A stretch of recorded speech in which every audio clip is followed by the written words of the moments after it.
কোথায় গিয়েছিলে? এই দেখ না, তো কাকা এঁচড় নিয়ে এসে দিয়ে গেল আমাকে চুবড়ি করে মাঠ থেকে। বললো এঁচড়ে একটা রেসিপি বানাতে। কি বানাই বলতো? তাহলে একটা জিনিস করবে, কি বল? ওই যে সেদিনকে করেছিলে না মাখমালি এঁচড়, হ্যাঁ, ওটা করো। ওটা করবো। চল তাহলে হ্যাঁ, সবকিছু জোগাড় করে নি।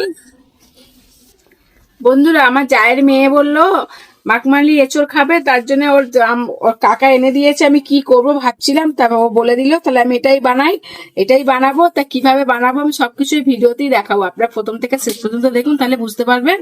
এই এঁচড়টা আমি প্রথমে জলে দিব, কেটে দেওয়ার পরে সিদ্ধ করে আমি আসছি। আর সিদ্ধ করার সময় একটু লবণ আর একটু সর্ষের তেল দেবো, আর কাটার সময় একটু সর্ষের তেল দেবো। তো চলুন তাহলে আমি কেটে সিদ্ধ করে আমি আমার রান্নাঘরে আসছি। এইভাবে কেটে নিতে হবে। এবার জলে দিয়ে দিতে হবে, তাহলে আটাটা জলের মধ্যেই ভেসে যাবে আর হাতে লাগবে না। তবে এটা তাড়াতাড়ি করতে হবে যাতে আটাটা হাতে না লাগে। 5 মিনিট ভিজিয়ে রাখতে হবে, তাহলে আটাটা পুরো জলের সাথে মিশে যাবে, এঁচড়টা কাটতে সুবিধা হবে। আপনারা যখনই এঁচড় কাটবেন এইভাবে কাটবেন, একটুও আটা লাগবে না হাতে। 5 মিনিট ভিজিয়ে রাখবো, তারপর কেটে আসছি। 5 মিনিট হয়ে গেছে, আমি এঁচড় জলে দিয়ে রেখেছি। এই দেখুন, এবার ভালো করে রগড়ে তুলে নেব। এই দেখুন, এঁচড়ের গায়ে কিন্তু একটুও আঠা নেই। এইভাবে এঁচড়গুলো ভিজিয়ে দিতে, অনুষ্ঠান বাড়িতে এইভাবেই করে, এঁচড়টাকে এইভাবে ভিজিয়ে দেয় তেল জলে। এবার পরিষ্কার করে কেটে পিস পিস করে নিচ্ছি আমি। এই দেখুন, একটু আর আঠা বেরোচ্ছে না, দেখেছেন? একটুও আঠা বেরোচ্ছে না। এঁচড় কাটা হয়ে গেছে। এই দেখুন, কাটার পরে আর ধুইনি, পুরো শুকনো এঁচড়টা। এবার চলুন তাহলে সিদ্ধ করে নেই। এঁচড় সিদ্ধ করার জন্য কড়াই জল দিয়ে দিয়েছি। আমি বলেইছিলাম যে তেল দেবো, তেল দিয়ে সিদ্ধ করব। জলে তেল দিয়ে দিচ্ছি ফোঁটাখানে, সরষের তেল দিয়েছি, লবণ দিচ্ছি, এঁচড় দিয়ে দিচ্ছি।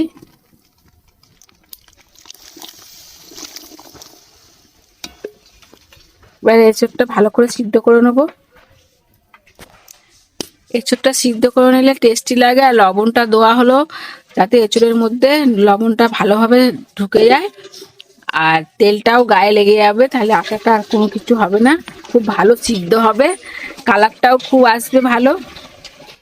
এই দেখুন বন্ধুরা, এঁচড়টা কত সুন্দর সিদ্ধ হয়েছে, কালারটা দেখেছেন কত সুন্দর এসে, এখনো ভাব উঠছে দেখুন। এই দেখুন, আমি দেখাচ্ছি, এই দেখুন গলে গেছে। এঁচড়টা ঠিক এরকমই সিদ্ধ করতে হবে। এখনো খুব গরম, আমার হাতে গরম লাগছে দেখুন, খুবই গরম, ভাব উঠছে। চলুন তাহলে কি কি মশলা দেবো এবার আমি দেখিয়ে দিচ্ছি। বন্ধুরা, এই দেখুন কয়েকটা কাঠবাদাম নিয়েছি, এই দেখুন বেশ কয়েকটা নিয়েছি। আর এদিকে নিয়েছি কাজু, কয়েকটা কাজু নিয়েছি। এদিকে নিয়েছি আদা, ধুয়ে পরিষ্কার করে কুচিয়ে নিয়েছি ছাড়িয়ে। এই মশলাটা লাগবে, আরো কিছু মশলা লাগবে, ওটা আমি আমার মাঠের রান্নাঘরে গিয়ে আমি দেখাবো। এখন আমি এই কাজু আর এই কাঠবাদামটা একসাথে পিষে নেবো, আর আদাটা আলাদা পিসবো। এখানে শিল পেতে নিয়েছি, এই শিলে পিষে নেবো, আপনারা দেখতে থাকুন। এই শিলে নিয়ে নিয়েছি, এবার আমি পিষে নেব। আর এখানে আদা আছে, আদাটা আমি একটু পরে পিসছি, আগে বাদামটা পিষে নিই, তারপর আদাটা পিসবো। আর শিলের মধ্যে যে বাদামের এটা থাকবে, তার মধ্যে আদাটা পিষে নিলে আদার সাথে বাদামের সাথে একসাথে হয়ে যাবে, কিন্তু আমি বাটবো আলাদা আলাদা। কি কি লাগবে এখন আমি সবকিছু দেখিয়ে দিচ্ছি বন্ধুরা। এঁচড় তো সিদ্ধ করে নিচ্ছি, আপনাদেরকে প্রথমেই দেখিয়ে দিয়েছি। এদিকে নিয়েছি 4টে কাঁচা লঙ্কা কুচিয়ে নিয়েছি, আদা বেটে নিয়ে চলে এসেছি, সেটাও দেখিয়েছি। আর এদিকে চিজ নিয়েছি 2 টুকরো, এই দেখুন 50 গ্রাম। এই বাদাম বেটেছি, সেটাও দেখিয়েছি, বাদাম বাটা দিতে হবে। নারকলের দুধ আছে, নারকলের দুধ দিতে হবে। 100 গ্রাম টক দই ফাটিয়ে নিয়েছি। আর আমি আজ সাদা লবণ দেব না, বিট লবণ দিয়ে করব। এই দেখুন বিট লবণ নিয়ে এসেছি। গোলাপ জল দেবো, গোলাপ জল। এদিকে আছে জোয়ান, জোয়ান দিয়ে ফোড়নে জোয়ান দেব।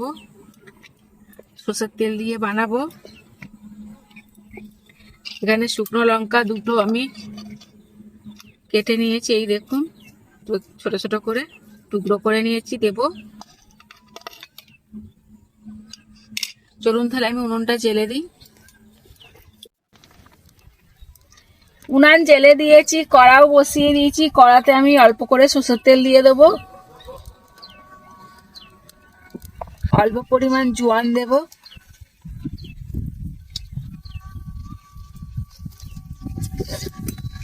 এবার এঁচড়গুলো ঢেলে দেব।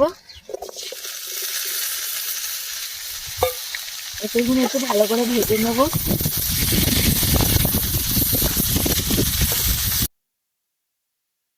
এঁচড়টা ভাজা হয়ে গেছে, এবার আমি তুলে নেব।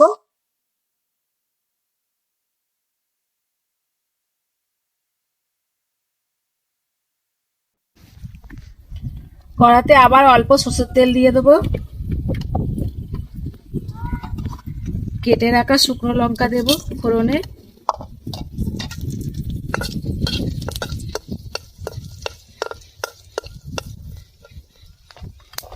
এবার দেবো আদা বাটা,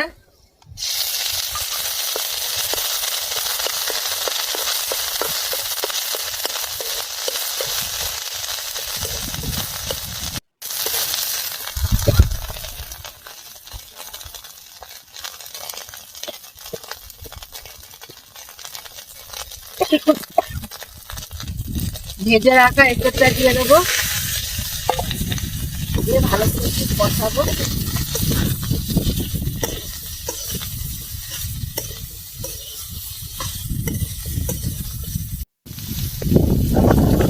স্বাদ মতো বিট লবণ দিয়ে দেবো,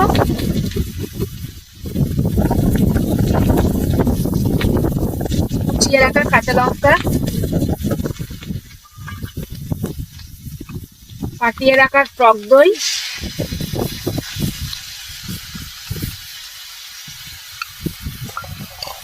একটু ভালো করে কষিয়ে নেব।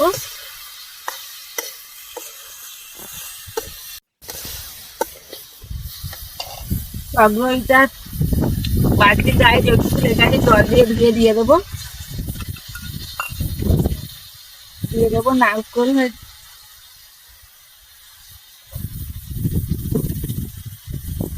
দুধটা দিলাম। আমি কিন্তু হলুদ দিয়ে করব না, হলুদ ছাড়াই করব।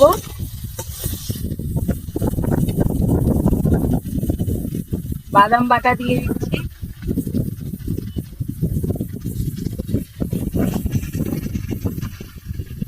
আর একটু বাদাম বাটার জলটা দিয়ে দেবো।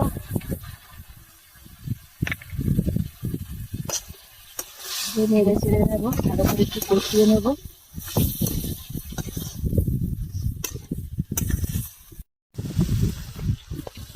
এক চামচ গোলাপ জল দেব, চা চামচে।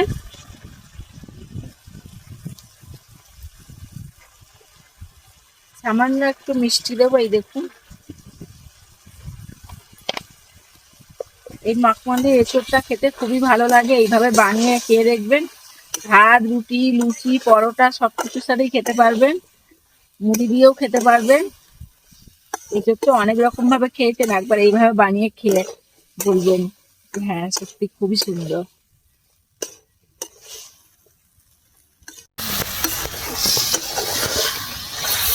আমি বেশি জল দেব না, একদম অল্প পরিমাণ জল দেব। এই দেখুন, আবার দই দেওয়ার পরে যে বাটির গায়ে লেগেছিল সেটা জল দিয়ে ভালো করে গুলে নিয়েছি, নিয়ে আবার দিয়ে দিলাম। আর জল দেব না, এবার আস্তে আস্তে জ্বলবে। আর এইসবটা আগে থেকে সিদ্ধ করে রেখেছিলাম, তার জন্য আর জল দিতে লাগবে না। এবার আমি চিজটা দিয়ে দেবো, কোড়া মেশিন দিয়ে কুড়ে কুড়ে।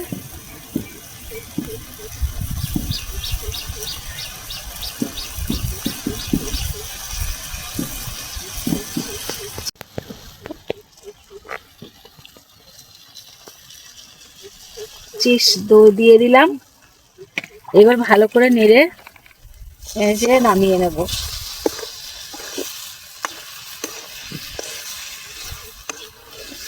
বেশি টাইম লাগে না, খুব অল্প সময়ে হয়ে যায় এই মাখমালি এঁচোড়।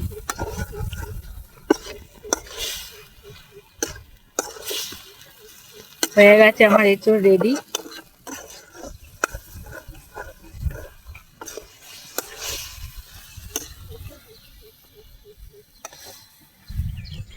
এই রান্না রেডি হয়ে গেছে বন্ধুরা, মাখমালি এঁচোড়। এই দেখুন কত সুন্দর লাগছে, আর সেন্টও খুব সুন্দর ছেড়েছে। এবার আমি খেয়ে দেখাবো কেমন হয়েছে, আপনারা দেখুন। নিয়ে নিয়েছি মাখমালি এঁচোড়, এবার খেয়ে দেখবো কেমন হয়েছে।